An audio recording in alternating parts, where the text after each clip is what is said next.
Have you ever wondered how prices are determined? It's a question that touches every aspect of our daily lives, from the food we eat to the clothes we wear. Why does a cup of coffee cost a few dollars while a new car costs thousands? The answer isn't as simple as it might seem. The price of goods and services is influenced by a myriad of factors, but at the core, it boils down to the fundamental forces of supply and demand. Supply and demand are like the invisible hands that guide the market, determining what is available and at what price. These forces are at play in every market, from the local farmers market to the global stock exchange. At a local farmers market, for instance, the price of fresh produce can fluctuate based on the season and the harvest. On the other hand, in the global stock exchange, prices can change in the blink of an eye due to economic news or investor sentiment. Think about the last time you went grocery shopping.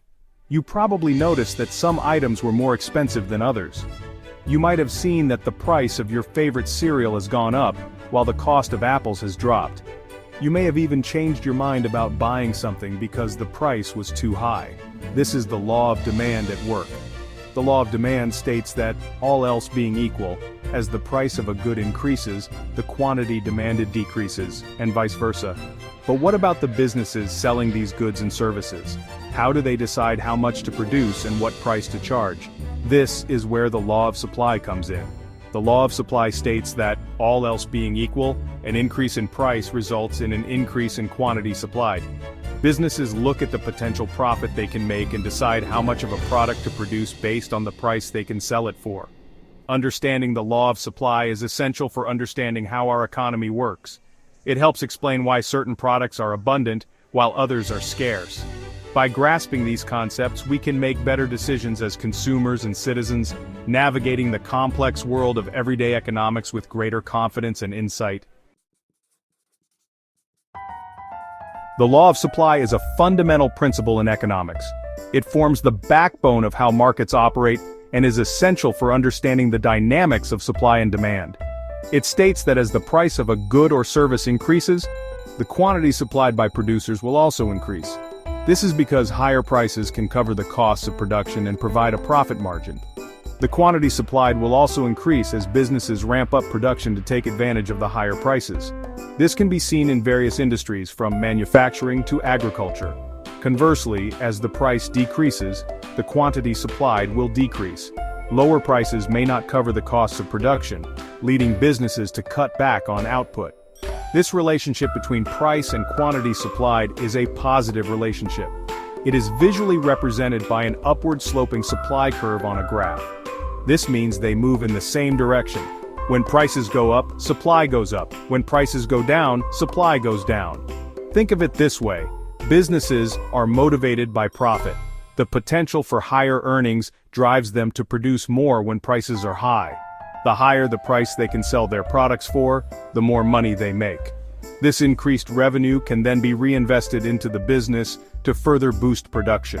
This incentivizes them to produce more. More production means more goods in the market, which can meet the higher demand at those elevated prices. On the other hand, if prices are low, businesses have less incentive to produce as much. They may scale back operations or even halt production if it becomes unprofitable. This principle applies to almost every good or service imaginable. From food and clothing to cars and electronics, the law of supply is a universal concept. The law of supply helps to explain how much of these items are available and at what price. It is a crucial element in the functioning of markets and the allocation of resources. Let's look at some real-world examples to illustrate the law of supply. Imagine you own a bakery that makes delicious cupcakes. You notice that whenever you charge $2 per cupcake, you sell out quickly. But when you raise the price to $3, you sell even more cupcakes. This is the law of supply in action. The higher price incentivizes you to bake more cupcakes because you know you can sell them at a higher profit margin. The same principle applies to concert tickets. Popular artists can charge higher prices for their concerts because the demand is so high. In response, they may schedule more tour dates and add more seats to venues to increase supply. The law of supply is driven by the profit motive. Businesses are motivated to produce and sell goods and services that will generate the highest profits. When the price of a good or service increases, it means that businesses can earn a higher profit margin on each unit sold. This incentivizes them to increase production to maximize their profits. Furthermore, higher prices can attract new firms to enter the market, further increasing the overall supply. The prospect of higher profits acts as a powerful incentive for businesses to invest in new equipment, hire more workers, and expand their operations. This increased investment and competition ultimately lead to a greater supply of goods and services in the market. Section 5. Exceptions to the rule, when supply doesn't follow the price. While the law of supply holds true for most goods and services, there are some exceptions. One such exception is rare or unique items, like vintage cars or famous paintings. The supply of these items is often fixed and cannot be increased even if the price rises. Another exception is land. The total amount of land available is limited. While the price of land can fluctuate, the actual supply remains relatively constant. These exceptions highlight the fact that the law of supply is not absolute, and other factors can sometimes influence the relationship between price and quantity supplied. Section 6. Charting the course. Understanding the supply curve. Economists use a graph called the supply curve to visualize the law of supply. This graph is a fundamental tool in economics, helping to illustrate how the market operates. By understanding the supply curve, businesses and policymakers can make informed decisions about production and pricing strategies. The supply curve shows the relationship between the price of a good or service and the quantity supplied. It is a graphical representation that helps to predict how changes in price can affect the amount of goods or services that producers are willing to offer in the market. The vertical axis represents the price, and the horizontal axis represents the quantity supplied.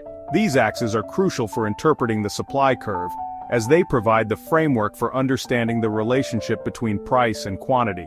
The supply curve is typically upward sloping, reflecting the positive relationship between price and quantity supplied. This means that as the price of a good or service increases, producers are generally willing to supply more of it. As the price increases, the quantity supplied also increases. This is because higher prices can lead to higher potential profits, incentivizing producers to increase their output. This is represented by a movement along the supply curve. When the price changes, but all other factors remain constant, we see a movement along the curve rather than a shift. When factors other than price change, such as the cost of production or technology, the entire supply curve can shift. For example, advancements in technology can make production more efficient, increasing supply at every price level. A shift to the right indicates an increase in supply, while a shift to the left indicates a decrease in supply. These shifts are important for understanding how external factors can impact market dynamics and overall supply. Section 7. Real-world supply, from gas pumps to gaming consoles. The law of supply has real-world implications that affect our daily lives. For example, the price of gasoline is influenced by the global supply of oil. When oil production is disrupted, such as due to geopolitical events or natural disasters, the supply of gasoline decreases, causing prices to rise. Similarly, the availability and price of popular consumer electronics like gaming consoles are also subject to the law of supply. When a new console is released, the demand is often higher than the supply, leading to shortages and higher prices. As production ramps up and supply increases, prices typically stabilize. Section 8. The power of supply. Why understanding supply matters. Understanding the law of supply is crucial for making informed decisions as consumers, business owners, and policymakers. By understanding how supply and demand interact, we can better anticipate price changes, make informed purchasing decisions, and develop effective economic policies. For businesses, understanding the law of supply is essential for determining optimal production levels, setting prices, and managing inventory. By analyzing market trends and anticipating changes in supply and demand, businesses can adapt their strategies to maximize profits and remain competitive. Section 9. Beyond the basics. Exploring the bigger picture. The law of supply is a fundamental principle that helps us understand how markets function and how prices are determined. By grasping the relationship between price and quantity supplied, we can gain insights into a wide range of economic phenomena. From the price of everyday goods to the availability of essential resources, The law of supply plays a vital role in shaping our world. As we have seen, while there are exceptions to the rule, the law of supply provides a powerful framework for understanding how markets work. By continuing to explore the intricacies of supply and demand, we can deepen our understanding of economics and its impact on our lives.